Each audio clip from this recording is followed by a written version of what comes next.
അൽഹംദുലില്ലാഹി റബ്ബിൽ ആലമീൻ വസ്സലാത്തു വസ്സലാമു അലാ അഷ്റഫിൽ അംബിയാഇ വൽ മുർസലീൻ നബിയ്യിനാ മുഹമ്മദിൻ വഅലാ ആലിഹി വഅസ്ഹാബിഹി അജ്മഈൻ അമ്മാ ബഅദ്. റബ്ബനാ ലാ തുആഖിദ്നാ ഇൻ നസീനാ ഔ അഖ്തഅനാ. ഇതാണ് നമ്മൾ വിശദീകരിച്ചു കൊണ്ടിരിക്കുന്നത്. ഞങ്ങളുടെ രക്ഷിതാവേ, ഞങ്ങൾ മറന്ന കാര്യത്തിലും ഞങ്ങൾ അബദ്ധമായി ഞങ്ങൾക്ക് പറ്റിയ കാര്യങ്ങളിലും ഞങ്ങളെ നീ പിടികൂടി ശിക്ഷിക്കല്ല പടച്ചവനെ എന്നതാണ്. അപ്പോൾ ഇതിനെ നമ്മൾ പഠിക്കുമ്പോൾ ആദ്യം നമ്മളെ മനസ്സിലേക്ക് വരുന്നത്, മറന്ന കാര്യം ഒരിക്കലും അള്ളാഹു അതിൻ്റെ പേരിൽ നമ്മളെ ശിക്ഷിക്കൂല. മറന്ന കാര്യത്തിൻ്റെ പേരിൽ ശിക്ഷയില്ല. ശിക്ഷയിൽ നിന്ന് ഇളവ് കിട്ടുന്ന ശർഈയായ ഇളവുകളിൽപ്പെട്ടതാണെന്ത്? മറന്നുപോയി എന്നത്. പിന്നെ എന്താണ് ഈ പറഞ്ഞത്?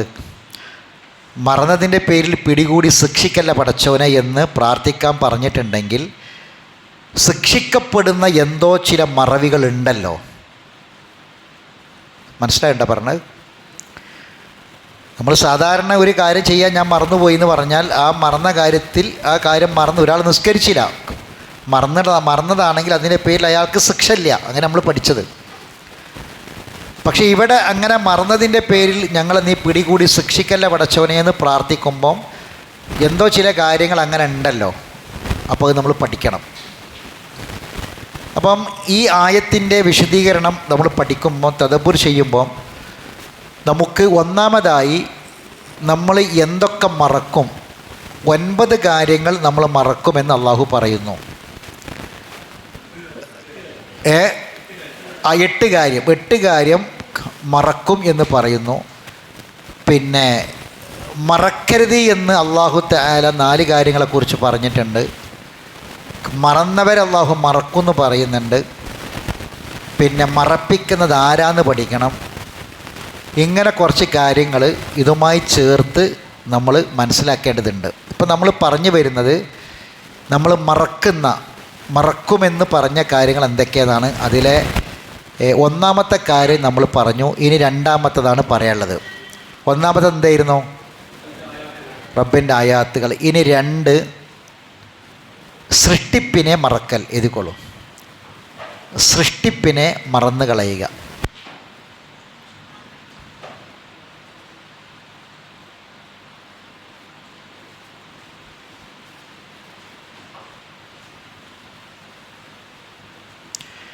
എന്താണ് ഈ സൃഷ്ടിപ്പിനെ മറന്നു കളയും മനുഷ്യൻ എന്ന് അള്ളാഹു പറയാനുള്ള കാരണം എന്താണ്?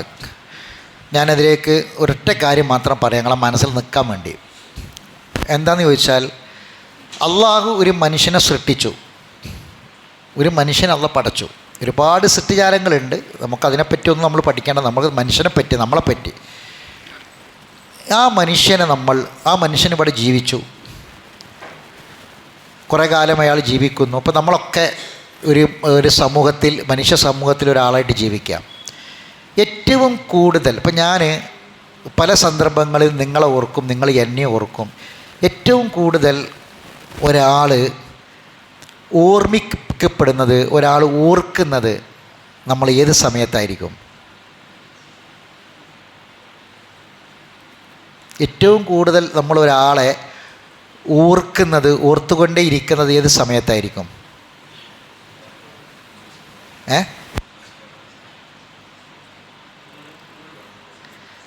നമ്മൾ ഇപ്പോൾ നിങ്ങൾ ഇന്ന പല സമയത്ത് ഓർക്കലില്ലേ? ഞങ്ങൾ ഓർക്കലുണ്ടല്ലോ അല്ലേ? ഏറ്റവും കൂടുതൽ നമ്മൾ കുറേ സമയം ഒരാളെപ്പറ്റി ഇങ്ങനെ ഓർക്കൽ എപ്പോഴാണ്?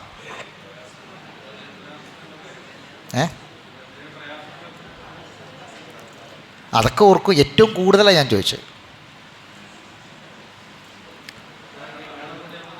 കുറേ സമയം നമ്മൾ അയാളങ്ങനെ ഓർത്തിരിക്കുന്നത്, കൂടുതൽ സമയം നമ്മൾ ഓർക്കും. പലപ്പോഴും പല സമയത്തും ഓർക്കും, കൂടുതലൊക്കെ കുറവൊക്കെ ഓർക്കും. ഏറ്റവും കൂടുതൽ സമയം ഒരാൾ നമ്മൾ ഓർക്കുന്നത് എപ്പോഴായിരിക്കും? അല്ല, ഒരു വ്യക്തിനെ ഓർക്കുന്ന സമയം ചോദിക്കണേ. ഒരു വ്യക്തിനെ, ഒരാളെ നമ്മൾ ഏറ്റവും കൂടുതൽ ഓർക്കുന്നത്. എനിക്കതിൻ്റെ ഉത്തരം കിട്ടിയാലേ ബാക്കി പറയാൻ പറ്റുള്ളൂ. അക്കങ്ങൾ ഓർക്കണം. ഞാൻ ഏറ്റവും കൂടുതലാണ് ചോദിച്ചത്. ഏറ്റവും കൂടുതൽ സമയം ഒരാളെ നമ്മൾ ഓർമ്മിക്കുന്നത് അയാളെ മരണവാർത്ത കേൾക്കുന്ന സമയത്താണ്. അയാൾ മരിച്ചു എന്ന് അറിയുമ്പോഴാണ്.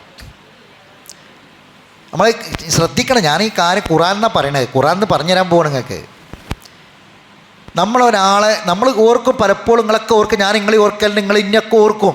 പക്ഷേ ഏറ്റവും കൂടുതൽ സമയം നമ്മളൊരാളെ ഓർക്കുന്നത് അയാൾ മരിച്ചു എന്ന് അറിയുമ്പം, ആ വാർത്ത കേട്ടാൽ പിന്നെ നമ്മൾ കുറേ സമയം അയാളെ ഓർക്കും.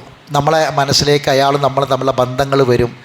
നമ്മൾ എത്ര തിരക്കാണെങ്കിലും പിന്നെ നമ്മൾ ശുഗലായി നമ്മൾ ആ മയ്യത്ത് കാണണം, അവിടെ പോകണം. ആ മയ്യത്ത് കാണുന്നു, മയ്യത്തിന് വേണ്ടി പ്രാർത്ഥിക്കുന്നു, മയ്യത്ത് നിസ്കരിക്കുന്നു, മയ്യത്തിൻ്റെ കൂടെ പോകുന്നു, മയ്യത്ത് കബറടക്കുന്നു. ഈ സമയങ്ങളിലൊക്കെ നമ്മൾ അയാളെപ്പറ്റിയുള്ള ഓർമ്മകളായിരിക്കും, അല്ലേ? അപ്പോൾ ഒരാളെ നമ്മൾ ഏറ്റവും കൂടുതൽ ഓർക്കുന്നത് ആ മനുഷ്യൻ മരിച്ചു എന്നറിയുമ്പോൾ.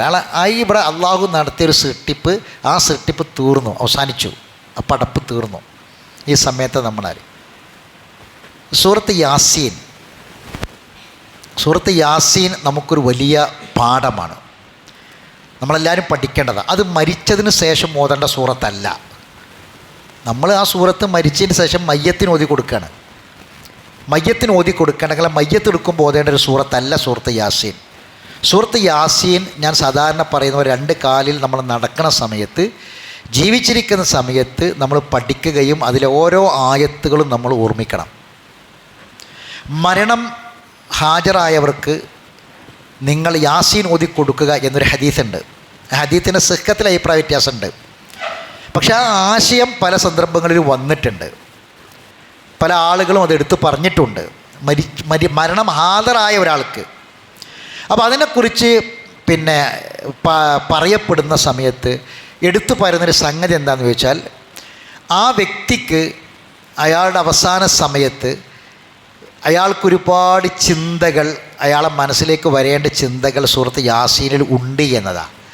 പക്ഷേ നിങ്ങൾ ആലോചിച്ച് നോക്കി, ഖുർആൻ പഠിക്കാത്ത ഒരാൾക്ക് സൂറത്ത് യാസീൻ മരിക്കണ സമയത്ത് ഓതി കൊടുത്തിട്ട് വല്ല കാര്യമുണ്ടോ?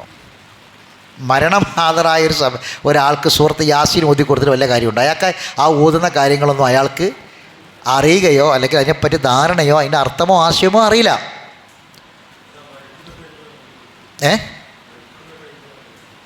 അതാ ഞാൻ പറയണത്. അപ്പോൾ നമ്മൾ ഒരാൾക്ക് ഇപ്പം നമ്മൾ സുഖമില്ലാതെ കിടക്കുകയാണ്, രോഗാവസ്ഥയിലാണ്. അങ്ങനെയുള്ള ഒരാൾക്ക് നമുക്ക് ചെയ്യാൻ പറ്റിയ ഏറ്റവും പ്രധാനപ്പെട്ട കാര്യങ്ങളിൽ ഒന്നാണ് പരിശുദ്ധ ഖുർആൻ ഇങ്ങനെ കേൾപ്പിക്കുക എന്നുള്ളത്. അയാൾക്ക് രോഗിയായി കിടക്കുകയാണ്, അയാൾ മരണാസന്നനാണ്, അയാൾക്ക് കൂടുതൽ ഒന്നും ഇനി എന്തില്ല, ആയുസ്സില്ല എന്ന് ഡോക്ടർമാർ പറഞ്ഞു. ആ പറഞ്ഞതെങ്ങനെ, ഡോക്ടർമാരുടെ കയ്യിൽ ആയുസ് ഉണ്ടായിട്ടല്ല, മറിച്ച് ഒരു മനുഷ്യൻ്റെ ഭൗതികമായ അയാളുടെ ഉള്ളിലെ അവയവങ്ങളൊക്കെ ഇനി എത്ര പ്രവർത്തിക്കുമെന്ന് അറിയില്ല. ഉള്ളിലെ അവയവങ്ങളൊക്കെ എല്ലാം അതിൻ്റെയൊക്കെ പ്രവർത്തനം നിലച്ചിട്ടുണ്ട്. അപ്പോൾ സ്വാഭാവികമായിട്ട് ഇപ്പോൾ ഹൃദയത്തിനൊരു മിടിപ്പാണുള്ളത്, അതിങ്ങനെ അതിൻ്റെ പേരിൽ ഇങ്ങനെ നിന്ന് പോവുകയാണ്. അപ്പോൾ അങ്ങനെ കിടക്കണവരുണ്ടാകും. അതല്ലെങ്കിൽ രോഗാവസ്ഥയിൽ കുറച്ചൊക്കെ ഓർമ്മയും കാര്യങ്ങളൊക്കെ ഉണ്ട്, കേട്ടാലൊക്കെ മനസ്സിലാവും. പല അവസ്ഥയിലുള്ള മനുഷ്യന്മാർ കിടക്കൽ. ഇപ്പോൾ ചിലപ്പോൾ പറയും, നമ്മൾ സലാം പറഞ്ഞാൽ സലാം മടക്കും. നിങ്ങൾ സലാം പറഞ്ഞോളി, സലാം മടക്കും, ആളെ മനസ്സിലാകും. നമ്മൾ അങ്ങനെ പറയും, നിങ്ങളെ മനസ്സിലാകും. ചില ആൾക്കാരെന്താണെന്ന് വെച്ചാൽ നമ്മളെ മനസ്സിലാകുന്നുണ്ടാകും, പക്ഷെ ഇങ്ങോട്ട് പ്രതികരിക്കാൻ ഓലെ കൊണ്ട് പറ്റൂല, സംസാരിക്കാൻ കഴിയില്ല. നമ്മളെ മനസ്സിലാകുന്നുണ്ടാകും. ചില ആളുകൾക്ക് ചില സമയത്ത് ബോധം വരും, ചില സമയത്ത് ബോധം ഉണ്ടാവില്ല. അങ്ങനെ പല ഘട്ടം മനുഷ്യന്മാർക്ക് ഉണ്ടാവുക. ഈ ഘട്ടങ്ങളിലൊക്കെ അയാളുടെ ചെവിയിൽ നമുക്ക് കേൾപ്പിക്കാൻ നല്ലത് ഏതാണ്? ഇപ്പം നമ്മളെ നാട്ടിലൊക്കെ മരണഹാജരായാൽ ഹദ്ദാദും റാത്തീബും പല മാലകളും പലതും ഇങ്ങനെ പാടലും കേൾപ്പിക്കല. അതിനൊക്കെ പകരം കേൾപ്പിക്കാൻ പറ്റിയ എന്താണ്? പരിശുദ്ധ ഖുർആനാണ്. കേൾപ്പിക്കാം അയാൾക്ക്, എപ്പോഴും കേൾക്കാം, ഏത് സമയത്തും കേൾപ്പിക്കാം. പക്ഷെ അതുപോലും ഫലം ചെയ്യണമെങ്കിൽ ആരായിരിക്കണം? കുറച്ച് കേൾക്കുമ്പം ഒരു അറിവുള്ള മനസ്സിലാകുന്ന ഒരവസ്ഥ ഉണ്ട്. അത് നമുക്ക് ആർക്കും പറ്റും. ഏത് സാധാരണക്കാരും ഖുർആൻ പഠിച്ചാൽ, കുറേയൊക്കെ നമ്മൾ പഠിച്ചാൽ അതിൻ്റെ പൂർണ്ണമായും വാക്കർത്ഥങ്ങളൊന്നും കിട്ടില്ല, എങ്കിലും ഒരു ആശയം, ഈ ആയത്തിൽ പറയുന്നത് ആശയം, കണ്ടൻറ്റ് ഇതാണ് എന്ന് നമുക്ക് എന്ത് ചെയ്യാൻ പറ്റും? മനസ്സിലാക്കാൻ പറ്റും. അതൊരു വലിയ ഖൈറാണ്. അപ്പോൾ സൂറത്ത് യാസീനിൽ നിന്ന് നമ്മൾ എഴുതിയ ഹെഡിങ് ഇപ്പം എന്താണ്? സൃഷ്ടിപ്പ് മനുഷ്യൻ മറന്നു പോകും. അതെന്താ പറഞ്ഞത്? നിങ്ങൾക്ക് മനസ്സിലായ വല്ലതും? എന്തിനാണ് നമ്മളെ പടച്ചത്? ഇപ്പോൾ വമാ ഖലഖ്തുൽ ജിന്ന വൽ ഇൻസ ഇല്ലാ എന്നെ ഇബാദത്ത് ചെയ്യാനാണ്, എന്നെ എന്തിനല്ല പടച്ചു എന്ന ലക്ഷ്യം മനുഷ്യൻ മറക്കും. പിന്നെന്തൊക്കെ സൃഷ്ടിപ്പ് മറക്കാന്ന് പറഞ്ഞാൽ പിന്നെന്താ? സൃഷ്ടിപ്പ് മറക്കുക എന്ന് പറഞ്ഞാൽ എന്തൊക്കെയാണ്? ഒന്ന്, നമ്മളെ എന്തിനല്ല സൃഷ്ടിച്ചു എന്ന ലക്ഷ്യം നമ്മൾ മറക്കുക. ഇബാദത്ത് ചെയ്യാനാണ്, പക്ഷെ അത് നമ്മൾ പറയും, ആയത്ത് നമുക്ക് കാണാപ്പാടാണ്, പണ്ടേ നമുക്ക് അറിഞ്ഞ സംഗതിയാണ്. പക്ഷെ നമ്മൾ ഇബാദത്ത് ചെയ്യാൻ നമുക്ക് സമയം ഉണ്ടായില്ല, നമ്മൾക്കതിനെക്കുറിച്ച് ധാരണയില്ല, അറിവില്ല, മറന്നു പോകും. രണ്ടാമത്തെ കാര്യം എന്താ? സൃഷ്ടിപ്പ് മറക്കുക എന്ന് പറഞ്ഞാൽ രണ്ടാമത്തെ കാര്യം മറക്കുക. അത് വലിയൊരു പോയിൻ്റാണ്. അതായത് നമ്മളെ പടച്ചത് മണ്ണിൽ നിന്നാണ്. അതാണ് എൻ്റെ ഉറവിടം. മണ്ണിൽ നിന്ന് പടച്ചു. നമ്മൾ ആരായിട്ട് മാറും?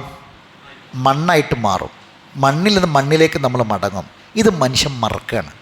മറക്കാൻ പാടില്ലാത്ത കാര്യമാണ്. ഇത് മനുഷ്യൻ മറന്നു പോകുന്നല്ല പറയാം. സൃഷ്ടിപ്പ് മറക്കാനാണ്. ഇപ്പം നമ്മൾ ഏറ്റവും കട്ടി കുറഞ്ഞ ഏറ്റവും ദുർബലമായ വസ്തു ഏതാ? ഇപ്പോൾ നമ്മളെ വീട്ടിലൊരു മണ്ണിൻ്റെ പാത്രമുണ്ട്, ഒരു പ്ലാസ്റ്റിക്കിൻ്റെ പാത്രമുണ്ട്, ഒരു സ്റ്റീലിൻ്റെ പാത്രമുണ്ട്, ഒക്കെ ഉണ്ട്. അതിൽ ഏറ്റവും കൂടുതൽ ദുർബലമായ പാത്രം ഏതാ? മണ്ണിൻ്റെ പാത്രം അല്ലേ? അത് വീണാൽ പെട്ടെന്ന് പൊട്ടിപ്പോകും. മനുഷ്യന് അത്രയേ ഉള്ളൂ. മനുഷ്യന് വലിയ ശക്തിയും പവറൊന്നുമില്ല. അതല്ല അഅൻതും അഷദ്ദു ഖൽഖൻ, നിങ്ങളാണോ അതിസങ്കീർണമായ സൃഷ്ടി? അത് ചോദിക്കണ്ടേ? മറക്കാൻ പാടില്ലാത്ത കാര്യമാണ്. മറക്കാൻ പാടില്ല, നമ്മളല്ല. അത് ചോദിക്കാൻ എന്താണ് ഈ ഭൂമിയിൽ അഹങ്കരിക്കാൻ നമുക്ക് വകുപ്പുള്ളത്? മിൻ ഐ ഷൈൻ ഖലഖ മിൻ നുത്ഫത്തിൻ ഖലഖഹു ഫഖദർ. ഒരു തുള്ളി ബീജത്തിൽ നിന്ന് സൃഷ്ടിക്കപ്പെട്ടവനാണ് മനുഷ്യൻ. മനുഷ്യൻ്റെ സൃഷ്ടിപ്പ് മറക്കാൻ പാടില്ല. നമ്മൾ വളരെ ദുർബലരാണ്. ഏത് സമയത്ത് നമുക്കെന്തും സംഭവിക്കാം, എപ്പോഴും പോകാം. ഏറ്റവും ദുർബലരാണ്. പിന്നെ 3, സൃഷ്ടിപ്പ് മറക്കാന്ന് പറഞ്ഞാൽ 3 കുറേ കാര്യങ്ങളുണ്ട് ഖുറാനിൽ. നമുക്കെല്ലാം കൂടി പറയാൻ സമയം ഒന്നുമൊന്നും ഇങ്ങനെ പോയിപ്പോകും, സമയം ഉണ്ടാവില്ല. 3 എന്താ? സൃഷ്ടിപ്പ് മറക്കാന്ന് പറഞ്ഞാൽ 3 എന്താണ്? ഏറ്റവും പ്രധാനം അതാണ്. മൂന്നാമത്തേതാണ് രണ്ടാമത്തെ സൃഷ്ടിപ്പ്. എന്താണ്? രണ്ടാമത്തെ സൃഷ്ടിപ്പ്. അതാണ് ഏറ്റവും പ്രധാനം. ഇപ്പം നമ്മളുള്ളത് എത്രാമത്തെ സൃഷ്ടിപ്പിലാണ്? 1-ാമത്തെ സൃഷ്ടിപ്പിലാണ്. രണ്ടാമതും ഒരു സൃഷ്ടിപ്പ് നമുക്കുണ്ട്, അത് മറക്കണ്ട. രണ്ടാമത്തെ ഈ 1-ാമത്തെ പടച്ചോൻ പറയും, 1-ാമത്തെ സൃഷ്ടിപ്പ് സൃഷ്ടിച്ച് പടച്ചോൻ കുഴങ്ങിയിട്ടില്ല എന്ന്. കേട്ടില്ല ആയത്ത്? പടച്ചോൻ ക്ഷീണിച്ചിട്ടില്ല. 1-ാമത്തെ സൃഷ്ടിപ്പ് സൃഷ്ടിക്കാൻ പ്രയാസമില്ലാത്ത റബ്ബിന് 2-ാമത്തെ സൃഷ്ടിപ്പിന് എന്തില്ല? ഒരു പ്രയാസം ഉണ്ടാകൂല. ഖുറാനിൽ ആവർത്തിച്ച് അള്ള ചോദിക്കുന്ന ചോദ്യമാണ്. എന്നാൽ മനുഷ്യൻ ഇതൊക്കെ മറക്കുമെന്നാണ് പറഞ്ഞത്.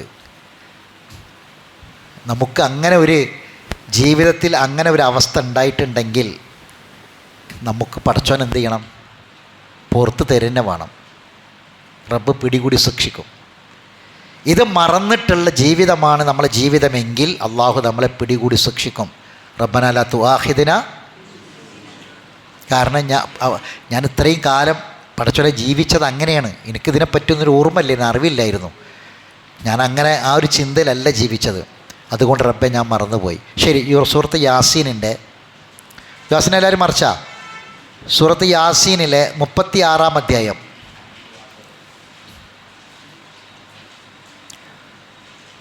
സൂറത്ത് യാസീനിലെ 76 മുതൽ അവസാനം വരെ 83 ആയത്താണ് സൂറത്ത് യാസീനിലുള്ളത്. 83 ആയത്താണ്. അതിൽ 76 മുതൽ നമ്മൾ ഈ പറഞ്ഞ കാര്യങ്ങളൊക്കെ, ഈ പറഞ്ഞ 3 കാര്യങ്ങളും ഈ ആയത്തുകളിൽ വരുന്നതായിട്ട് നിങ്ങൾക്ക് കാണാം. 76-ാമത്തെ ആയത്ത് മുതൽ സൂറത്ത് യാസീൻ 36-ാമത്തെ സൂറത്താണ്.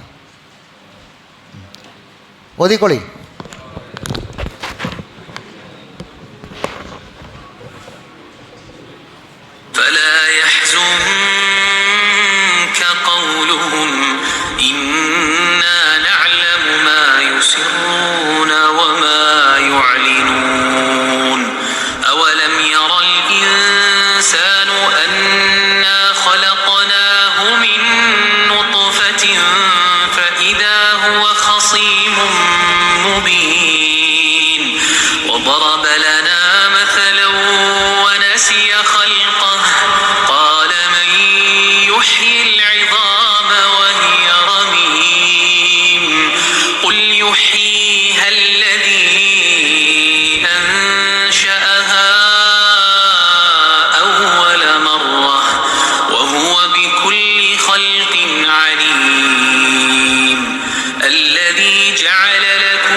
يوقدون أوليس الذي خلق السماوات والأرض بقادر على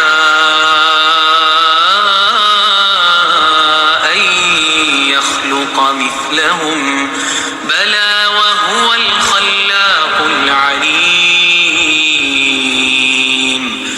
إنما أمره إذا أراد شيئا أن يقول له كن فيكون فسبحان الذي بيده ملكوت كل شيء وإليه ترجعون. ശരിക്കും സൂറത്ത് യാസീനൊക്കെ ഒന്ന് കാണാതെ പഠിക്കുകയും യാസീനിൻ്റെ ആശയങ്ങൾ അറിയുകയും അത് തദബ്ബുർ ചെയ്യുകയും ചെയ്യുന്നൊരു മനുഷ്യനെ സംബന്ധിച്ചിടത്തോളം പിന്നെ നമ്മളിതിങ്ങനെ വായിച്ച് തദബ്ബുർ ചെയ്തിങ്ങനെ പഠിക്കുന്ന സമയത്ത് നമുക്ക് ബോധ്യപ്പെടുന്നൊരു സംഗതി, ഈ ഒരു മനുഷ്യനെ എന്തൊക്കെ കാരണങ്ങൾ കൊണ്ട് പരലോകത്ത് അയാൾ പ്രയാസപ്പെടാൻ സാധ്യതയുണ്ടോ. പരലോകം എന്ന് പറഞ്ഞാൽ മഹ്ശറിൽ ഒരുമിച്ച് കൂടിയതിന് ശേഷം മാത്രം വിചാരിക്കേണ്ട കേട്ടോ, അങ്ങനെ വിചാരിക്കരുത്. അതായത് മരണപ്പെടുന്ന സമയം മുതൽ അതായത് ഇവിടെ ഈ ദുനിയാവിലെ ജീവിതത്തിൻ്റെ അവസാനം അവന് മലക്കുകളെ കാണുന്ന സമയമാണ്. നമ്മൾ മലക്കളിപ്പം നമുക്ക് കാണാൻ കഴിയില്ല, പക്ഷെ മരിക്കുന്ന സമയത്ത് നമ്മുടെ ജീവിതം ഇവിടെ ഈ ദുനിയാവിലെ ജീവിതം അവസാനിക്കുകയാണ്. അവസാനിക്കുക ഉറപ്പായി, തീരുമാനമായി. ആ സമയത്താണ് നമ്മൾ മലക്കുകളെ കാണുക, നമ്മളെ മരിപ്പിക്കാൻ വരുന്ന മലക്കുകളെ. അവിടെ മുതൽ കാരണം ഈ ദുനിയാവ് അതോടുകൂടി തീരുകയാണ്. ആഖിറത്തിലേക്ക് നമ്മൾ പ്രവേശിക്കുകയാണ്. ആഖിറത്തിലേക്ക് പ്രവേശിക്കുന്ന പ്രവേശന കവാടമാണ്, പ്രവേശിക്കുന്ന സമയമാണ് മരണം. നമ്മൾ ഈ മരണാനന്തര ജീവിതം എന്നൊക്കെ പറയുമ്പോൾ നമ്മളെ മനസ്സിലേക്ക് വരൽ പരലോകത്ത് മഹ്ശറിൽ ഒരുമിച്ച് കൂട്ടലും എന്നുള്ള കാര്യങ്ങളൊക്കെയാണ് അവിടെ വരിക. പക്ഷേ നമ്മുടെ രണ്ടാമത്തെ ലോകത്തേക്കുള്ള നമ്മുടെ പ്രവേശന കവാടമാണ് ഇവിടെ മരണം. അവിടെ നമ്മൾ രക്ഷപ്പെട്ട ബാക്കിയൊക്കെ രക്ഷപ്പെടുന്ന, അവിടെ നമ്മൾ പ്രയാസപ്പെട്ടാൽ ബാക്കിയൊക്കെ പ്രയാസമാണ്. അപ്പോൾ സൂറത്ത് യാസീൻ വളരെ മനോഹരമായിട്ട് ആ കാര്യങ്ങൾ പറയുന്നുണ്ട്. അവിടെ നമുക്ക് അതിന് ആ മരണം മുതൽ നമ്മൾ ആ ആഖിറത്തിലേക്കുള്ള പ്രവേശനം മുതൽ പിന്നെ അങ്ങോട്ട് നമുക്ക് നേരിടാനുള്ള ബർസഖിന് ശേഷമുള്ള പിന്നെ വിചാരണ, മഹ്ശർ, അങ്ങനെ തുടങ്ങിയിട്ടുള്ള എല്ലാ കാര്യങ്ങളും. അപ്പോൾ എവിടെയൊക്കെ എന്തൊക്കെ പ്രയാസങ്ങൾ നമുക്ക് വരാൻ സാധ്യതയുണ്ട് എന്ന് അല്ലാഹു തആല വളരെ പിന്നെ എളുപ്പത്തിലും ലളിതമായും നമുക്ക് മനസ്സിലാകുന്ന രൂപത്തിൽ അല്ലാഹു വിശദീകരിക്കുന്നൊരു സൂറത്താണ് സൂറത്ത് യാസീൻ. പക്ഷെ അത് പരിഭാഷമായി വായിച്ചു പോയി വിചാരിച്ചിട്ട് അത് അങ്ങനെ തിരിഞ്ഞോളന്നില്ല. ശരിക്കും അതിൻ്റെ മുന്നിൽ ഇരുന്ന് ചിന്തിക്കണം. ആ ചിന്തക്കാണ് തദബ്ബുർ എന്ന് പറയുക. ശരിക്കും നന്നായിട്ട് ആലോചിക്കണം. അപ്പോൾ അതിൽ ആ പിന്നെ ആയത്തുകളുടെ ഒരു അവസാനത്തെ ഭാഗമാണ് ഇപ്പോൾ സൂറത്ത് യാസീനിൽ നമ്മൾ കേട്ടത്. എന്താണ് അല്ലാഹു തആല ഇവിടെ ഞാൻ ഈ പറഞ്ഞ കാര്യം പിന്നെ സൃഷ്ടിപ്പ് മറക്കും എന്നത് ഇവിടെ നമ്മൾ ഓതിയ ഏതായത്തിലാണുള്ളത് ഒന്ന് പറയാം ആദ്യം. നിങ്ങളിപ്പോൾ ഈ ഓതിയ ആയത്തിൽ ഏത് ആയത്തിലാണ് അല്ലാഹു തആല സൃഷ്ടിപ്പ് മറക്കുമെന്ന് പറഞ്ഞത്? 78-ലാണ്. വദറബ ലനാ മസലൻ വനസിയ ഖൽഖഹു. വനസിയ ഖൽഖഹു കണ്ട, അവൻ സൃഷ്ടിപ്പ് മറന്നു എന്നാണ്. ഇവിടെ ഒരു കാര്യം കൂടി നിങ്ങൾ മനസ്സിലാക്കുക. ഖുർആനിൽ അല്ലാഹു തആല ആവർത്തിച്ച് പറയുന്നൊരു കാര്യമാണ് വലഖദ് സറഫ്നാ ഫീ ഹാദിൽ ഖുർആനി മിൻ കുല്ലി മസൽ. ഈ ആശയം ഖുർആനിൽ എല്ലാത്തരം ഉദാഹരണങ്ങളും അല്ലാഹു നമുക്ക് വേണ്ടി വിവരിച്ചിട്ടുണ്ട്. അല്ലാഹു എല്ലാത്തരം ഉദാഹരണങ്ങളും നമുക്ക് പറഞ്ഞു തന്നു, ഉദാഹരണങ്ങളിലൂടെ കാര്യങ്ങൾ പറഞ്ഞു തന്നു. എന്നാൽ മനുഷ്യൻ വദറബ ലനാ മസലൻ, അതാണ് ആയത്ത്. മനുഷ്യൻ നമുക്കൊരു ഉദാഹരണം ഉദാഹരിക്കുകയാണ്, അങ്ങോട്ട് പഠിപ്പിക്കുക, അങ്ങോട്ട് പറഞ്ഞു കൊടുക്കുകയാണ്. വനസിയ ഖൽഖോ, എന്നിട്ട് അവൻ ആ സൃഷ്ടിപ്പിനെ മറന്നു കളയാണ്. അപ്പം തുടക്കം അവിടെയാണ് ആയത്തെ. അപ്പോൾ തുടക്കം അല്ലാഹു പറയുന്നത് വലാ യഹ്സുൻക ഖൗലുഹും, നിന്നെ സങ്കടപ്പെടുത്താതിരിക്കട്ടെ അവരുടെ വാക്കുകൾ. ഫലാ യഹ്സുൻക ഖൗലുഹും, അവരുടെ വാക്കുകൾ നബിയെ താങ്കളെ വിഷമിപ്പിക്കാതിരിക്കട്ടെ, ദുഃഖിപ്പിക്കാതിരിക്കട്ടെ, സങ്കടപ്പെടുത്താതിരിക്കട്ടെ. എന്താണ് അവർ പറഞ്ഞ വാക്കെന്നറിയോ? അത് മേലെ നമ്മൾ വായിക്കണം, അപ്പോഴേ മനസ്സിലാവുള്ളൂ. അപ്പോൾ നമുക്ക് നേരെ ഞാൻ പറഞ്ഞുതരാം എന്താണെന്നുള്ളത്, നിങ്ങൾ പിന്നീട് വായിച്ച് നോക്കിയാൽ മതി. അതായത് നബി സല്ലല്ലാഹു അലൈഹി വസല്ലമ ഈ ഖുർആനിലേക്ക് ആളുകളെ ക്ഷണിക്കുമ്പോൾ, ദീനിലേക്ക് ആളുകളെ ക്ഷണിക്കുമ്പം നബി ഒരിക്കലും എന്തെങ്കിലും ഒരു നേട്ടം ആഗ്രഹിച്ചു കൊണ്ടല്ല അത് ചെയ്യുന്നത്. അവിടെ എന്തെങ്കിലും ഒരു മക്കൻ്റെ അധികാരം കിട്ടണമെന്നോ, അവിടുത്തെ ഒരു വാർഡിൽ മെമ്പറാകണമെന്നോ, അതിൻ്റെ പഞ്ചായത്തിൻ്റെ പ്രസിഡൻ്റ് ആണെന്നോ, അല്ലെങ്കിൽ എന്തെങ്കിലും സ്ഥാനമോ പദവിയോ കിട്ടണമോ എന്നൊന്നും ആരാഗ്രഹിക്കണില്ല. റസൂൽ ആഗ്രഹിച്ചിട്ടില്ല. റസൂലൊക്കെ കിട്ടി, റസൂലിനെ തേടി വന്നു, അധികാരം കിട്ടി റസൂലിന്. പക്ഷേ റസൂൽ ഒരിക്കലും എന്ത് ചെയ്തിട്ടില്ല, അത് ആഗ്രഹിച്ചിട്ടില്ല. നബി സല്ലല്ലാഹു അലൈഹി വസല്ലമ സത്യസന്ധമായി, വളരെ സുതാര്യമായി, ആത്മാർത്ഥമായിട്ടാണ് തൻ്റെ കുടുംബത്തെ വിളിച്ച് ഈ കാര്യം പറഞ്ഞത്, തൗഹീദ് പറഞ്ഞു കൊടുത്തത്. അള്ളാനെ നിങ്ങൾ മറന്ന് ജീവിക്കരുതെന്ന് പറഞ്ഞു കൊടുത്ത്. അവർ അള്ളാ അള്ളാ അള്ളാ എന്ന് തൊള്ളോണ്ട് പറഞ്ഞ ആൾക്കാരാണ്. ഒരു വട്ടം പല തവണ അവരെന്ത് വരും, അള്ളാ എന്ന് പറയും. ഇപ്പോൾ നിങ്ങൾ ആലോചിക്കുക, അറബികൾ ഏറ്റവും കൂടുതൽ പറയുന്ന വാക്കെന്തായിരിക്കും? വല്ലാഹി വല്ലാഹി. അവർ പറയണ്ടേ, എന്ത് പറയണം, എന്ത് പറയും? എന്ത് പറയണമെങ്കിൽ ഏത് വാക്ക് പറയും? ഏറ്റവും കൂടുതൽ. അന്നും അവരത് പറഞ്ഞവരാണ്. ആകാശഭൂമി സൃഷ്ടിച്ചതാരാ? അള്ളാ. മഴ വർഷിപ്പിക്കുന്ന അള്ളാ. കാബാലത്തിൻ്റെ നാഥനൊക്കെ അള്ളാ അള്ളാ എല്ലാം. പക്ഷെ അങ്ങനെ പറയുന്ന ആളുകൾ അള്ളാഹു ഈ ഖാലിക്കാണ്, നമ്മളുടെ ഖാലിക്കാണ് എന്നൊക്കെ അവർ അംഗീകരിച്ചു. പക്ഷെ അവർ സൃഷ്ടിപ്പ് ഖാലിക്ക് അള്ളയെന്ന് അംഗീകരിച്ചെങ്കിലും ഹൽക്ക് അവർ അംഗീകരിച്ചില്ല, അവർ മറന്നു കളഞ്ഞു. നമ്മളെ പടച്ചത് ആരാന്ന് ചോദിച്ചാൽ അവരെന്താ പറയുക? അള്ളയെന്ന് പറയും. പക്ഷെ എന്തിനാണ് പടച്ചത് എന്നവർ മറന്ന ജീവിതമാണ് അവർക്കുണ്ടായത്. എന്തായിരുന്നു അവരുടെ ജീവിതം? കള്ളു കുടിച്ച്, വ്യഭിചരിച്ച്, ഗുണ്ടായിസം നടത്തി, യുദ്ധം ചെയ്ത്, അങ്ങനെ ലക്ഷ്യം മറന്നൊരു ജീവിതമായിരുന്നു. എന്തിനാണ് ഞങ്ങളെ പടച്ചെന്നുള്ള ലക്ഷ്യം അവർക്ക് അറിയില്ലായിരുന്നു. അങ്ങനത്തെ ഒരു അവസ്ഥ അവർക്കുണ്ടായിരുന്നു. അപ്പോൾ നബിയെ പരിഹസിക്കുകയും കളിയാക്കുകയും അവർ ധിക്കരിക്കുകയും നബി പറഞ്ഞ കാര്യം ശരിയാണെന്ന് ഉൾക്കൊണ്ടിട്ട് പോലും അതിന് എതിരിൽ പ്രവർത്തിക്കുകയും ചെയ്തു. നബിനെ കളിയാക്കി, പരിഹസിച്ചു, പല രൂപത്തിൽ നബി വിഷമിപ്പിച്ചു. അപ്പോൾ അള്ളാഹ് പറഞ്ഞു, ഒരിക്കലും എന്ത് ചെയ്യണ്ട, താങ്കൾ അവരുടെ വാക്കുകളിൽ നിങ്ങൾ വിഷമിക്കണ്ട. ഇന്നാന അലമുമാ യുസ്സിറൂന വമാ, തീർച്ചയായും നാം അവർ പരസ്യമാക്കുന്നതും രഹസ്യമാക്കുന്നതുമെല്ലാം കൃത്യമായി നാം അറിയും. അവലം മിറൽ ഇൻസാനോ അന്ന ഖലഖനാഹു മിൻ നുത്ഫത്തിൻ ഫഇദാ ഹുവ ഖസീമുൻ മുബീൻ ആണ്. ഞാൻ നേരത്തെ ഈ പറഞ്ഞ കാര്യങ്ങളൊക്കെ ഈ ആയത്തിൽ വരുന്നുണ്ട്. അവലം യറൽ ഇൻസാനു, മനുഷ്യൻ കണ്ടില്ലേ, മനുഷ്യൻ കാണുന്നില്ലേ? അന്ന ഖലഖനാഹു, നാം അവനെ തീർച്ചയായും സൃഷ്ടിച്ചിരിക്കുന്നത് മിൻ നുത്ഫത്തിൻ, ബീജത്തിൽ നിന്നാണ്, ഒരു ബീജഗണത്തിൽ നിന്നാണ് സൃഷ്ടിച്ചത്. ഫഇദാ ഹുവ ഖസീമുൻ മുബീൻ, എന്നിട്ട് അവനത് ഒരു പ്രത്യക്ഷമായ എതിർപ്പുകാരൻ, തർക്കിക്കുന്നവനായി തീർന്നിരിക്കുന്നു. എങ്ങനെ? ആദ്യം എതിർക്കുന്നത് സൃഷ്ടാവിനെയാണ്. ഇപ്പം ഇന്നത്തെ അവസ്ഥ, മക്കത്തെ മുശ്രിക്ക് സൃഷ്ടാവിനെ അംഗീകരിച്ചു, പക്ഷെ സൃഷ്ടിപ്പിന് ലക്ഷ്യം അംഗീകരിച്ചില്ല. ഇന്നത്തെ മനുഷ്യൻ്റെ അവസ്ഥ എന്താ? ഇന്നിപ്പം എങ്ങോട്ടാ ഈ ആധുനിക തലമുറ പോണത്? ദൈവനിരാസത്തിലേക്കാണ്, ഒരു സൃഷ്ടാവ് ഇല്ല എന്ന് പറയുന്നതിലേക്കാണ്. മനസ്സിലാണ്ട് പറഞ്ഞ്, സൃഷ്ടാവേ ഇല്ല എന്ന് പറയുന്നതിലേക്കാണ്. അവിടെയാണ് ഖസീമു മുബീൻ, തർക്കിക്കുക, എതിർപ്പുകാരൻ, വ്യക്തമായ എതിർപ്പുകാരനായിരിക്കുന്നു. ഞാൻ ഈ ആയത്തൊക്കെ ഇങ്ങനെ വായിക്കുമ്പോൾ എതിർപ്പുകാരൻ എന്നൊക്കെ പറയുമ്പോൾ ചില ആൾക്കാരെ മുഖം ഇങ്ങനെ കണ്ണിൽ വരും. ഇപ്പോൾ സോഷ്യൽ മീഡിയയിലൊക്കെ ഉള്ള ദൈവത്തെ എതിർക്കുന്ന എതിർപ്പുകാരനായിരിക്കുന്നു. അവരെ യറൽ ഇൻസാൻ അന്ന ഖലഖനാഹു മിൻ നുത്ഫ. എന്തിനാണ് ഇങ്ങനെ എതിർക്കുന്നത്? ആ എതിർത്തത് കൊണ്ട് എന്ത് കിട്ടാനാണ് അവനുള്ളത്? എന്ത് നേട്ടത്തിന് വേണ്ടിയിട്ടാണ് അത് ചെയ്യുന്നത്? കണ്ട, ഇദാ ഹുവ ഖസീമുൻ മുബീൻ.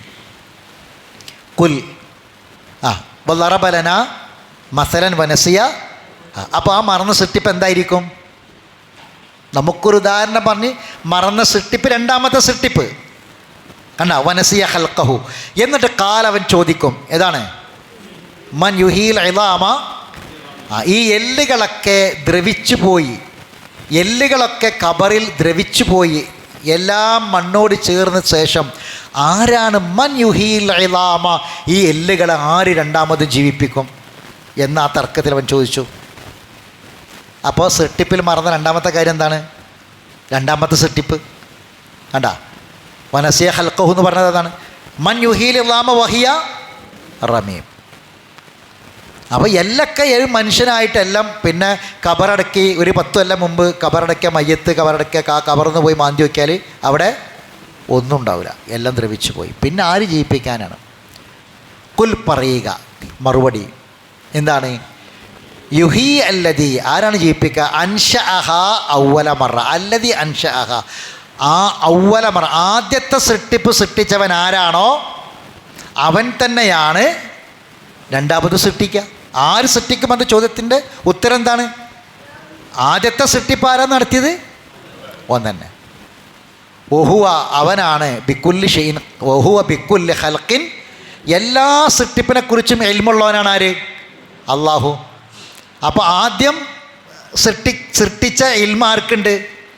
അള്ളാഹ്ക്കുണ്ട്. എങ്കിൽ ആ ഇൽമുള്ളവന് രണ്ടാമത്തെ സൃഷ്ടിപ്പ് സൃഷ്ടിക്കാനുള്ള ഇൽമും ഉണ്ട്. രണ്ടും ഒരേപോലെ അല്ല കേട്ടോ. രണ്ടും പ്രകൃതിയിൽ എന്തുണ്ടാകും? വ്യത്യസ്തത ഉണ്ടാവും. നമ്മൾ അള്ളാഹു തആല നമ്മൾ മരിച്ച അവസ്ഥയിൽ തന്നെ പഠിച്ചു നമ്മളെ സൃഷ്ടിക്കുക. പക്ഷെ അവിടുന്ന് അങ്ങോട്ട് പിന്നെ ആ സൃഷ്ടിപ്പിൽ ഇപ്പം നമ്മൾ ശൈശവം, കൗമാരം, യൗവനം, വാർദ്ധക്യം ഇങ്ങനെ മാറുന്നു എന്നതല്ലാതെ വേറെ രൂപത്തിലുള്ള മാറ്റമൊന്നുമില്ലല്ലോ നമുക്കുണ്ടോ? ഈ കാത് തന്നെയാണ്, ഈ കണ്ണ് തന്നെയാണ്, ഈ മൂക്ക് തന്നെ, കിണക്കന്തര അങ്ങനെ തന്നെയാണ്. പക്ഷേ മൈഷറിൽ പഠിച്ച് നമ്മൾ രണ്ടാമത് സൃഷ്ടിച്ച് കൊണ്ടുവന്ന് വിചാരണയൊക്കെ കഴിഞ്ഞ് പിന്നെ സ്വർഗത്തിലെത്തുമ്പം പ്രകൃതി വീണ്ടും മാറി. കാരണം എന്താ? അവിടെ നമുക്ക് മലമൂത്ര വിസർജനം ഉണ്ടോ? ഇല്ല. തുപ്പലുണ്ടോ? വിയർപ്പുണ്ടോ? ഒന്നുമില്ല. അപ്പോൾ പ്രകൃതി മാറി. അപ്പോൾ ഈ പ്രകൃതി സൃഷ്ടി തന്ന റബ്ബിന് തന്നെ രണ്ടാമത്തെ പ്രകൃതിയും തരാൻ കഴിയും.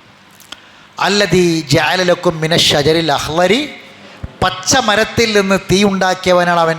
ഫൈദാ അൻതും മിൻഹു തൂഖിദൂൻ, നിങ്ങളതാ അത് കത്തിച്ചു കൊണ്ടിരിക്കുന്നു. തീ കണ്ടുപിടിച്ച മനുഷ്യന് അതാണ് പച്ചമരം. ആ മരമാണ് എന്താക്കി മാറ്റിയത്? ആ പച്ചമരം ഉണങ്ങിയില്ലേ? ഉണങ്ങിയിട്ട് കത്തിയില്ലേ? മനസ്സിലായില്ലേ പറഞ്ഞത്? അപ്പം നമുക്ക് നല്ല പച്ചപ്പുണ്ടാകും. ഈ പച്ച തടി അണ്ട് കൊണ്ടുപോയി വെച്ചിട്ട് കത്തിക്കണില്ലേ? നിങ്ങൾ കണ്ടില്ലേ? കത്തൂലേ? ഉഷാറായിട്ട് കത്തൂലേ? കത്തും. അപ്പം റബ്ബ് ഉദാഹരണ സഹിതം തിരിച്ചങ്ങോട്ട് പറഞ്ഞു കൊടുക്കുകയാണ് കാര്യങ്ങൾ. ബാക്കി അവലൈസല്ലദീ ഖലഖ സമാവാതി വൽ അർള ബിഖാദിരിൻ അലാ യഖ്ലുക മിഥ്ലഹും, ആകാശഭൂമികളെ സൃഷ്ടിച്ച റബ്ബിന് നിങ്ങളുടെ സൃഷ്ടിപ്പ് പോലെയുള്ള ഒരു സൃഷ്ടിക്കാൻ കഴിയില്ല എന്നാണോ നിങ്ങൾ പറയണത്? ചോദ്യമാണ്. ബല, അതെ. വഹുവൽ ഖല്ലാഖുൽ അലീം, അവനാണ് എല്ലാം സൃഷ്ടിക്കുന്നവനും എല്ലാം അറിയുന്നവനും അവനാണ്. ഇന്നമാ അംറുഹു ഇദാ അറാദ ഷൈഅൻ, അള്ളൊരു കാര്യം ഉദ്ദേശിച്ചാൽ അയ്യക്കൂല ലഹു, അവനോട് പറയും കുൻ ഫയക്കുൻ, ഉണ്ടാവുക എന്ന് പറഞ്ഞാൽ അതുണ്ടായി. ഫസുബ്ഹാനല്ലദീ ബിയദിഹി മലകൂതു കുല്ലി ഷൈഇൻ, എല്ലാ വസ്തുക്കളുടെയും രാജാധികാരം ആരുടെ കൈകളിലാണോ അവനെത്ര പരിശുദ്ധനാണ്. വ ഇലൈഹി തുർജഊൻ, അവനിലേക്കാകുന്നു നിങ്ങൾ മടക്കപ്പെടുന്നത്. അതാണ് മരണം. ഇന്നാ ലില്ലാഹി വ ഇന്നാ ഇലൈഹി റാജിഊൻ വ ഇലൈഹി തുർജഊൻ. അതാണ് സൂറത്ത് യാസീനിൻ്റെ മനോഹാരിത, അതിൻ്റെ വശ്യത, അതിൻ്റെ ഭംഗി എന്നൊക്കെ പറഞ്ഞതാണ്. എപ്പോഴും നമുക്ക് ഓതുകയും പഠിക്കുകയും ഒക്കെ ചെയ്യേണ്ട, മനഃപ്പാടമാക്കുകയൊക്കെ ചെയ്യേണ്ട ഒരു സൂറത്താണ് സൂറത്ത് യാസീൻ. അപ്പം റബ്ബനാ ലാ തുആഖിദ്നാ ഇൻ നസീനാ എന്ന് പറയുന്നതിന് ആശയം കൂടുതൽ നമുക്ക് വ്യക്തമായി വരികയാണ്. ശരി, അടുത്തത്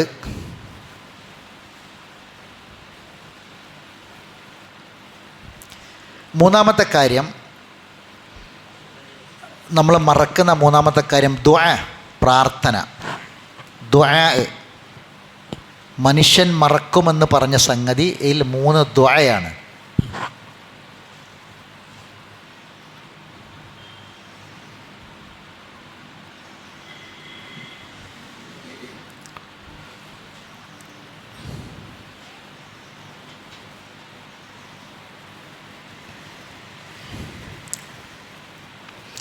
അതിലേക്ക് നമ്മൾ കടക്കുന്നതിന് മുമ്പ് 1-2 കാര്യങ്ങൾ പറയാം. ഒന്ന്, ഈ പറയാൻ പോകുന്ന കാര്യം സൂറത്ത് സുമറിൽ അള്ളാഹു വളരെ വ്യക്തമായി പറയുന്നൊരു വിഷയമാണ്. എന്താണെന്ന് ചോദിച്ചാൽ 2-3 രൂപത്തിലുണ്ട്. ഒന്ന്, അള്ളാഹു നമ്മളെ പരിഗണിക്കണമെങ്കിൽ, റബ്ബിൻ്റെ പരിഗണന നമുക്ക് കിട്ടണമെങ്കിൽ നമ്മളെല്ലാവരും ആഗ്രഹിക്കുന്നത് അതാണ്, അല്ലേ? ആര് നമ്മളെ പരിഗണിക്കുന്നില്ല എങ്കിലും ആരെ പരിഗണന കിട്ടണ്ടേ? അള്ളാഹിൻ്റെ പരിഗണന കിട്ടിയാൽ പിന്നെ നമ്മൾ ആര് അവഗണിച്ചാലും, പരിഗണനയുടെ ഓപ്പോസിറ്റ് അവഗണനയാണ്. ആര് നമ്മളെ അവഗണിച്ചാലും റബ്ബിൻ്റെ പരിഗണന കിട്ടിയാൽ നമ്മൾ രക്ഷപ്പെടും. റബ്ബിൻ്റെ പരിഗണന കിട്ടാൻ ഒരേ ഒരു മാർഗ്ഗമേ ഉള്ളൂ, റബ്ബിനോട് ദുആ ചെയ്യുക എന്നുള്ളതാണ്. അതാണ് സൂറത്ത് ഫുർഖാനിൻ്റെ അവസാന ഭാഗത്ത് ലാസ്റ്റ് ആയത്ത് എങ്ങനെ അവസാനിക്കണേ അറിയങ്ങൾ. ഇപ്പോൾ ഓരോ സൂറത്തിൻ്റെയും തുടക്കത്തിലെ ആയത്തും അവസാനത്തെ ആയത്തും തമ്മിൽ ഒരുപാട് ബന്ധം ഉണ്ടാവും കേട്ടോ. ആ സൂറത്തിൻ്റെ പ്രത്യേകതകളെ കയ്യിലുണ്ടാവും. ഇപ്പോൾ സൂറത്തിൽ മുഅ്മിനൂൻ ഖദ് അഫ്ലഹൽ മുഅ്മിനൂൻ തുടങ്ങിയിട്ട് റബ്ബി ഗ്ഫിർ വർഹം വ അന്ത ഖൈറുർ റഹീമീൻ എന്ന് അവസാനിക്കും. സൂറത്ത് യാസീൻ വൽ ഖുർആനിൽ ഹക്കീം. എന്താ ഖുർആനിൽ ഹക്കീം എന്ന് പറഞ്ഞാൽ? യുക്തിമത്തായ സത്യസമ്പൂർണമായ ആശയസമ്പുഷ്ടമായ അർത്ഥം വിശദീകരിച്ചു പറയുന്ന ആശയങ്ങൾ നിറഞ്ഞ ഖുർആൻ. ഒരുപാട് ആശയങ്ങൾ നിറഞ്ഞ ഖുർആൻ തന്നെയാണ് സത്യം എന്ന് തുടങ്ങിയ സൂറത്ത് യാസീൻ അവസാനിക്കുന്നത് ഇലൈഹി തുർജഊ എന്ന് പറഞ്ഞിട്ടാണ്. അതൊക്കെ ഒരുപാട് തത്വങ്ങൾ നമുക്ക് പഠിക്കാനുണ്ട്. ഇതേപോലെ ഓരോ സൂറത്തിൻ്റെ അവസാനത്തിൽ ഒരുപാട് ആശയങ്ങൾ അല്ലാഹു തആല വെച്ചിട്ടുണ്ട്. ഇപ്പോൾ നമ്മളെന്താ പറഞ്ഞത്? സൂറത്ത് ഫുർഖാൻ്റെ അവസാനത്തെ ആയത്ത്. ഫുർഖാൻ എന്ന് പറഞ്ഞാൽ എന്താ? സൂറത്ത് ഫുർഖാൻ എന്ന് പറഞ്ഞാൽ എന്താ? സത്യാസത്യ വിവേചനം. ആ സൂറത്ത് ഫുർഖാൻ്റെ അവസാനത്തെ ആയത്ത്, ഫുർഖാൻ്റെ തുടക്കം. ഫുർഖാൻ എന്ന് പറഞ്ഞാൽ എന്താ? ഖുർആനെ പറ്റിയിട്ടാണ്. അത് പറഞ്ഞിട്ട് സൂറത്ത് ഫുർഖാൻ്റെ അവസാന ഭാഗത്ത് അല്ലാഹ് പറയാ, ഖുൽ മാ യഅ്ബഉ ബിക്കും റബ്ബി ലൗലാ ദുആഉക്കും. നബിയെ പറയുക, നിങ്ങളുടെ ദുആ ഇല്ല എങ്കിൽ എൻ്റെ റബ്ബ് നിങ്ങളെ എങ്ങനെ പരിഗണിക്കാനാണ്? അതെവിടെ പറഞ്ഞറിയങ്ങൾ? കുറേ ദുആകൾ പറഞ്ഞതിന് ശേഷമാണ് പറഞ്ഞത്. ആ ദുആകളൊക്കെ നമ്മൾ ശരിക്ക് അതിൻ്റെ ആശയങ്ങൾ മനസ്സിലാക്കി ഖുർആനിൻ്റെ മറ്റ് ആയത്തുകൾ കൊണ്ട് തദബ്ബുർ ചെയ്ത് പഠിച്ചാൽ ശരിക്ക് നമുക്കതിൻ്റെ മഹത്വം ബോധ്യപ്പെടും. ആ സൂറത്ത്. അപ്പോൾ എങ്ങനെ റബ്ബിൻ്റെ പരിഗണനയ്ക്ക് ആവശ്യം എന്താണ്? ദുആയാണ്. അപ്പോൾ ദുആ മറക്കുക എന്ന് പറഞ്ഞാൽ 2-3 കാര്യങ്ങൾ അതിൽ പഠിക്കാനുണ്ട്. ഒന്ന്, നമുക്ക് അറിയേണ്ട, നമ്മൾ നിർബന്ധമായും മനസ്സിലാക്കിയിരിക്കേണ്ട ദുആകൾ നമ്മൾ അറിയാതെ പോകുന്നു, പഠിക്കാതെ പോകുന്നു. ഒന്ന്, അത് ശരിക്ക് റബ്ബിൻ്റെ പരിഗണന കിട്ടേണ്ട കാര്യങ്ങൾ നമ്മൾ അറിയാതെ പഠിക്കാതെ പോവാണ്. നിർബന്ധമായും അറിയേണ്ട ഞാൻ ഒറ്റ ഉദാഹരണം പറയാം. നമ്മൾ പലപ്പോഴും പറഞ്ഞ മാതാപിതാക്കൾ മക്കൾക്ക് വേണ്ടി പ്രാർത്ഥിക്കേണ്ട എത്ര പ്രാർത്ഥന ഖുർആനിലുണ്ട്? 4 പ്രാർത്ഥന ഖുർആനിലുണ്ട്. മാതാപിതാക്കൾ മക്കൾക്ക് വേണ്ടി പ്രാർത്ഥിക്കേണ്ട 4 പ്രാർത്ഥന ഖുർആനിലുണ്ട്. അതൊരു വാപ്പ എന്നുള്ള നിലയ്ക്ക് നമുക്കറിയോ? ഒരു ഉമ്മ എന്നുള്ളക്ക് നമുക്കറിയോ? ഭാര്യ ഗർഭിണിയായാൽ ഗർഭിണിയായ ഭാര്യയ്ക്ക് വേണ്ടി ഭർത്താവ് പ്രാർത്ഥിക്കണം, ഭാര്യയും പ്രാർത്ഥിക്കണം. 40 വയസ്സായാൽ അന്ന് മുതൽ പ്രാർത്ഥിച്ച് തുടങ്ങേണ്ട പ്രാർത്ഥന ഉണ്ട്. 40 വയസ്സായാൽ അന്ന് മുതൽ പ്രാർത്ഥിച്ച് തുടങ്ങേണ്ട പ്രാർത്ഥന ഖുർആനിലുണ്ട്. പല പ്രാർത്ഥനകളും ഇല്ലേ ഖുർആനിൽ? മുസ്ലിമായി മരിക്കാനുള്ള പ്രാർത്ഥന ഇല്ലേ? ആഗ്രഹിക്കുന്ന ആൾക്കാർ പഠിക്കാനുള്ള പ്രാർത്ഥന ഇല്ലേ? കരഞ്ഞ് പ്രാർത്ഥിക്കേണ്ട പ്രാർത്ഥന ഇല്ലേ? കരഞ്ഞല്ലാതെ പ്രാർത്ഥന പ്രാർത്ഥിക്കാൻ പാടില്ല. കരഞ്ഞുകൊണ്ടവർ പ്രാർത്ഥിക്കുന്ന പറഞ്ഞ പ്രാർത്ഥന ഖുർആനിലില്ലേ? ഇല്ലേ? സ്വർഗത്തേക്ക് കടക്കാൻ ഭാഗ്യം കിട്ടിയാൽ അത് കടക്കും. അങ്ങോട്ട് കടക്കുമ്പോൾ നമ്മൾ പറയേണ്ടത് ഖുർആനിലില്ലേ? ഉണ്ടോ? ഉണ്ട്. നമുക്കെത്ര അറിയും? ഇതൊക്കെ ആർക്ക് പഠിപ്പിച്ചെന്ന്? പലതും നമ്മൾ അറിയാതെ പോകുന്നു, പഠിക്കാതെ പോകുന്നു, പ്രാർത്ഥിക്കാതെ പോകുന്നു. 2, ഇനി പഠിച്ചത് വരെ പ്രാർത്ഥിക്കാൻ നമ്മൾ മറക്കും. പഠിച്ചത് വരെ. ഇപ്പം നമ്മൾ പള്ളിയിലേക്ക് ആണ് കിടക്കുമ്പോൾ എന്താ പ്രാർത്ഥിക്കേണ്ടി? ചിലപ്പം മറന്നു പോകും. പള്ളിയിൽ നിന്ന് ഇറങ്ങുമ്പം അല്ലാഹു മഫ്തഹ്ലി അല്ലാഹുമ്മ ഇന്നി അസ്അലുക മിൻ ഫദ്ലിക് ഇറങ്ങുമ്പോൾ. അപ്പോൾ ചിലപ്പോൾ നമ്മൾ പള്ളിക്കുന്ന നിസ്കാരം കഴിഞ്ഞ് കയ്യും പിടിച്ച് വർത്താനം പറഞ്ഞ് ഇറങ്ങുക. ചങ്ങായിമാർ വർത്താനം പറഞ്ഞ് ഇറങ്ങുമ്പോൾ അത് മറന്നു.